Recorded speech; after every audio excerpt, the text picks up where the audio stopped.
a esta discusión muy competentemente. Desde meramente, para que no nos digan que somos fanáticos y que si fuera Estados Unidos no diríamos nada, desde la óptica geopolítica, ¿por qué es peligroso que sigan controlando activos estratégicos en Perú? Bueno, es una cuestión muy sencilla y fácil de entender. El volumen de activos que cualquier potencia controla en un país mediano, como es el caso del Perú, representa también una cuota de poder político y de influencia. A más activos, más influencia, más empleos, más contratos, más relación con el Estado y por lo tanto va generándose una situación de potencia del país inversionista dentro del país que recibe estas inversiones. Esto no es ninguna novedad, hay que leer la historia. Es la historia de la Compañía de Indias Orientales holandesa o inglesa en el Asia.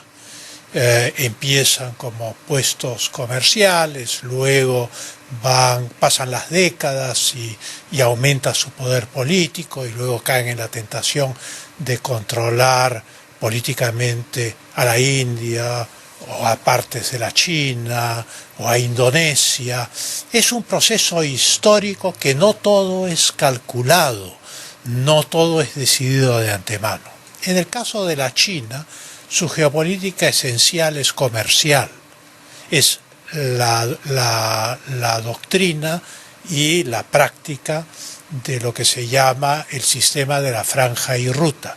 Esto es un conjunto de carreteras, ferrocarriles, puertos y rutas navales que se entrecrucen alrededor del mundo para favorecer al gobierno de la China y también para invertir en distintas partes del mundo.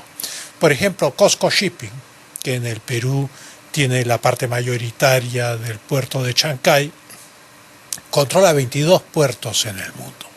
Pero el primer puerto que construye en América Latina es en el Perú, el puerto de Chancay. Entonces, claro, va a generar una serie de proyectos, pero ya tenemos más de 140 empresas chinas en el Perú y, como tú bien señalas, aumentando.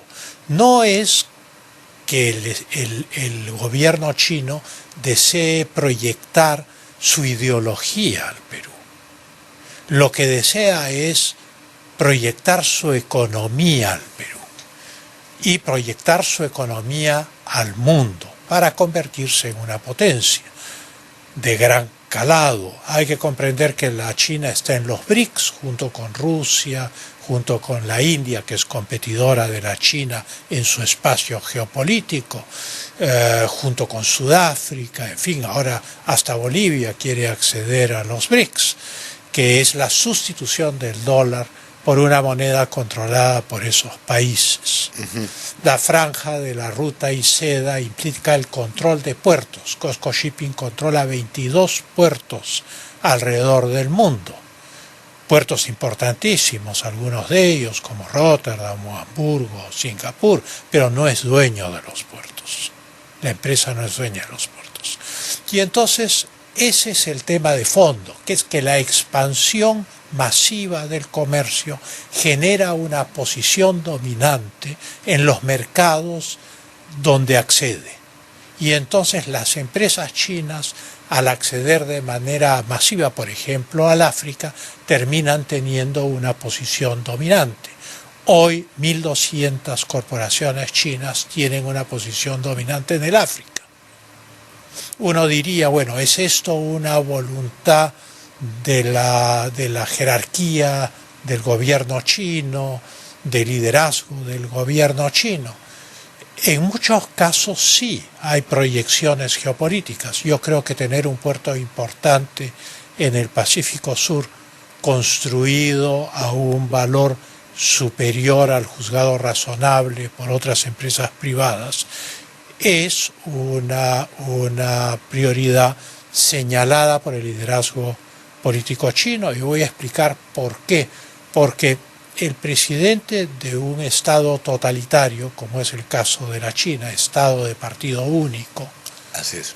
Con un politburó ya con un jefe vitalicio, literalmente, que es el presidente de la China, Xi Jinping, puede llamar a una empresa pública, como es Costco. Las más grandes empresas de la China son públicas. Hay muchas empresas privadas también, pero las que marcan la pauta son las grandes empresas públicas. Y entonces puede llamar a una empresa pública y decir, privilegie usted la construcción de un puerto en tal lugar. Y entonces esa empresa va a hacer todo lo posible por colocarse en ese lugar.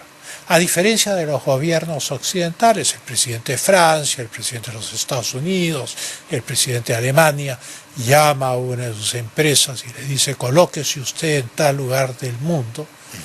Pues el CEO de esa empresa hace sus números y dice, bueno, no cuadran los números, la inversión es excesiva, el retorno es muy largo y yo tengo que dar cuenta a la Junta General de Accionistas a fin de año o pierdo mi empleo.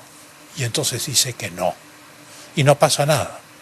Entonces no es que Occidente se ha dormido frente a la China. Estamos hablando de dos sistemas distintos. Y uno de esos sistemas tiene dirección absoluta porque es un régimen de partido único con una jefatura política muy poderosa, mientras que el otro no tiene imperio sobre sus empresas para decirles inviertan en tal o cual parte del mundo. Y entonces es el peso de la inversión la que genera la influencia política.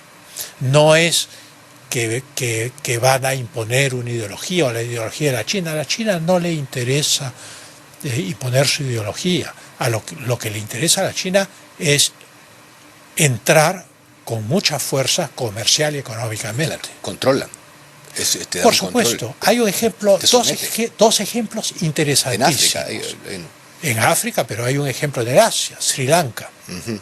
En Sri Lanka la China construyó un puerto como el que están construyendo en el Perú y que va a ser inaugurado pronto, pero al mismo tiempo enamoraron a Sri Lanka a tomar una serie de créditos, de préstamos blandos, entre comillas, que es el mismo caso del Ecuador, dicho sea de paso, que tiene una deuda enorme con la China. Y llegó el momento en el cual Sri Lanka no pudo cumplir con el calendario de pagos. Y entonces, frente a esta situación, la China dijo, bueno, refinanciamos, condonamos, pero el puerto de Sri Lanka pasa bajo nuestro control por 77 años. Y así se hizo. Es lo que te digo. Y ahí, ese es un ejemplo, digamos, muy importante de estas... Las empresas, supuestas empresas privadas que hay, tienen políticos comisarios. Todas. En China también. En general, es con el gobierno de Xi Jinping a partir del año 2013 y especialmente en los últimos 5 años que este sistema de comisarios se ha ido extendiendo a toda la empresa grande y mediana china. O sea, uno tiene un representante del Partido Comunista Chino en su directorio. Correcto. Que dice, opina...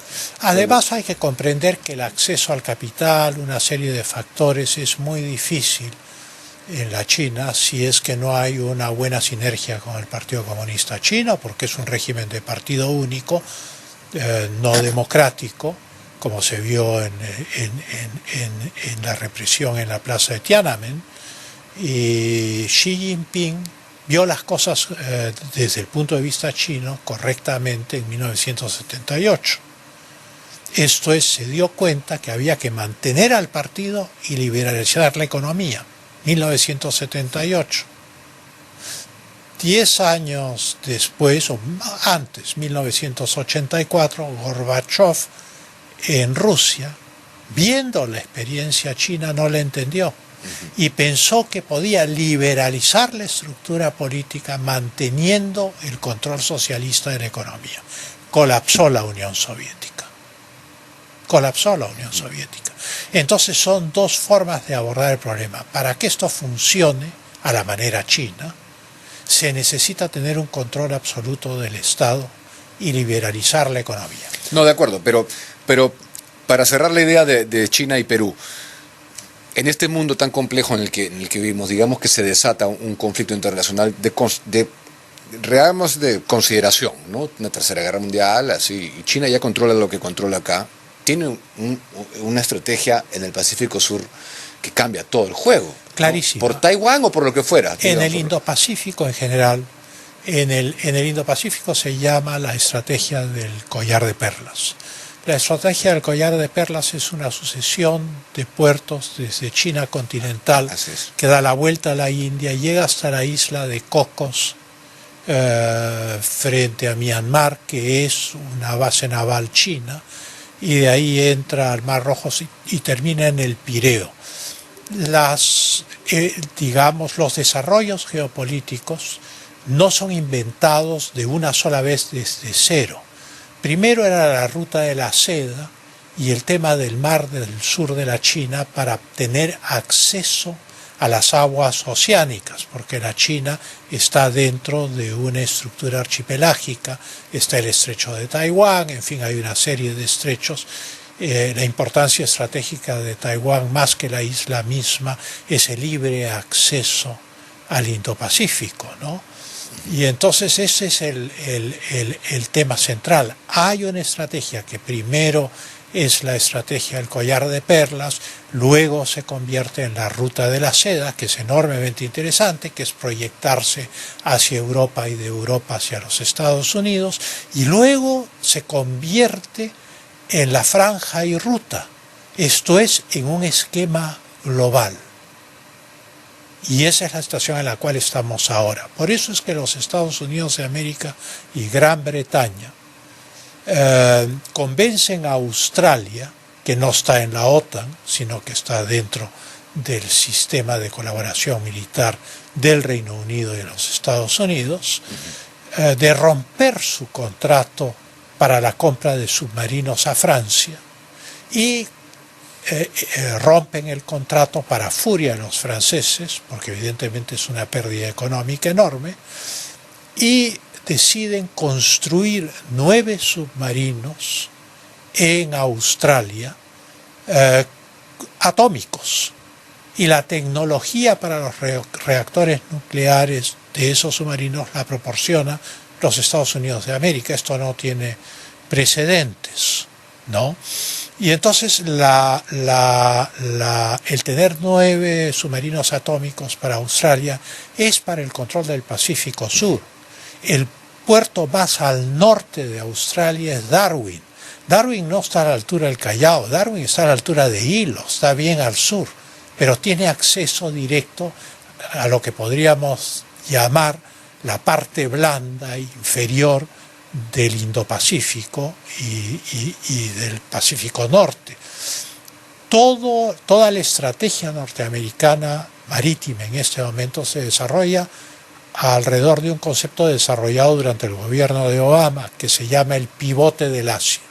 Y el pivote del Asia implica que el 70% de la flota norteamericana se encuentra ahora en el Pacífico Norte, detrás del Japón, de Taiwán, de Filipinas, con la base de siempre en Hawái.